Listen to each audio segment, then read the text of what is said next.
Welcome to day 187 of the Undercover Police Inquiry, the third day of questioning of the undercover police officer, Robert Hastings, who, using the cover name Rob Harrison, infiltrated No Borders Network, State of Emergency Collective, the International Solidarity Movement, Rampart Social Centre, and abused a woman we're calling Maya into a deceitful sexual relationship, which was nothing more than fucking abuse.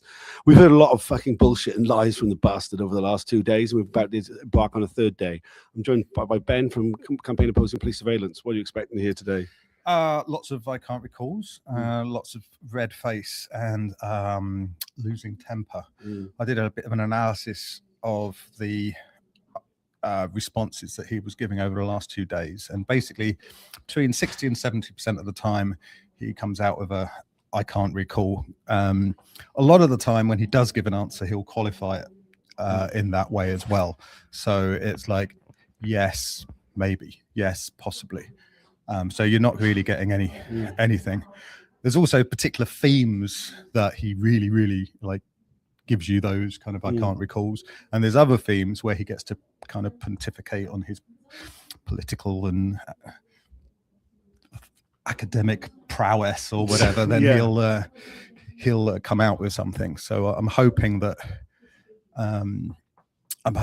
council has kind of spotted the patterns and kind of keeps away from the ones he's just not going to give us anything, maybe. Although even when he's not giving us anything, he is, because he's just demonstrating what a shit person he is. Councillor's certainly been very effective in drawing out his character, which is odious to say the least. One of the topics that we're going to have today, I wouldn't surprise me if it leads with it, is the fact that he returned into Maya's life, the post-deployment contact he had with Maya, which included returning into her life fully in 2014 after the inquiry had first been announced, resuming his grooming of her, causing her to, ending the relationship she was having with a partner she'd been with for 5 years at that point, promising the world before restarting the sexual relationship and then disappearing again.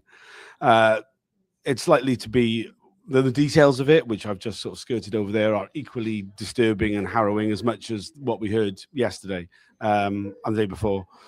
So it's likely to be quite unpleasant. I'm sure the inquiry will be issuing the trigger warning that they issued yesterday again today. I totally understand if you don't want to follow those proceedings, because they will be particularly unpleasant.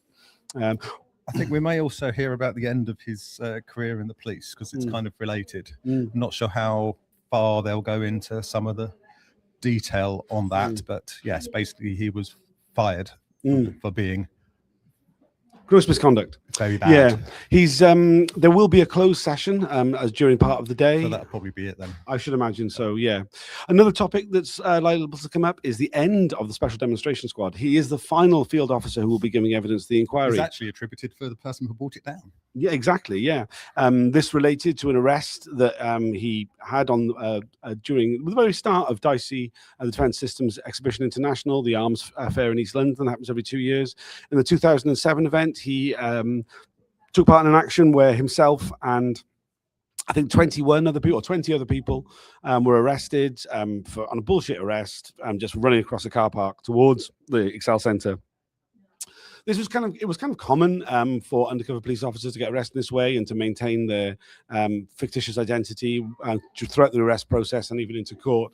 But by this point, this behaviour, which is completely illegal, was under more scrutiny, and it was used basically as a pretext. There were lots of reasons why the unit was shut down, but this was the pretext to shut it for good. He maintains that was a successful operation, that it was all done on purpose, because it took 20 of the leading activists against DICE from being able to mobilize during the event, and thus prevent any publicity for the anti-arms trade movement during the duration of the week, which again, I mean, it like highlights the fact that, you know, the use of bail as a form of punishment towards activists, the way in which the police sort of, you know, use other means at their disposal to, when people are essentially not breaking any laws, to still stop them from being effective in protesting. So I think that'd be quite interesting. I once got arrested for stealing my own credit card at Disarmed DICE and held overnight.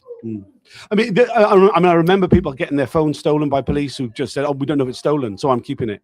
You know, lots of illegal behaviour by the police. I mean, anybody who's been involved in protest knows full well how much the police lie, steal, cheat, behave illegally.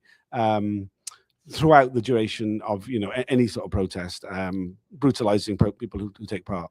There's another thing I think we are hopefully expecting to see. So there was a last-minute statement put in earlier in the week, putting into evidence some stuff around that you'll probably see on the profile for Rob Harrison on the URG Powerbase website, relating to his the last days of his infiltration of the group State of Emergency, where it transpires that he is accused of sexual assault, and the fallout from that is that the group kicks him out.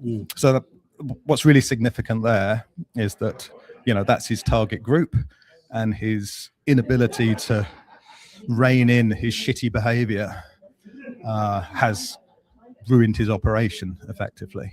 And whether or not that actually manages to be put to him, my understanding is there was some wrangling between the lawyers yesterday as to whether or not it was too late to go in. So watch that space. Just to be clear, it relates to the fact that at a house party, Robert Hastings sexually assaulted somebody. There was like some follow-up about it, like a accountability process initiated.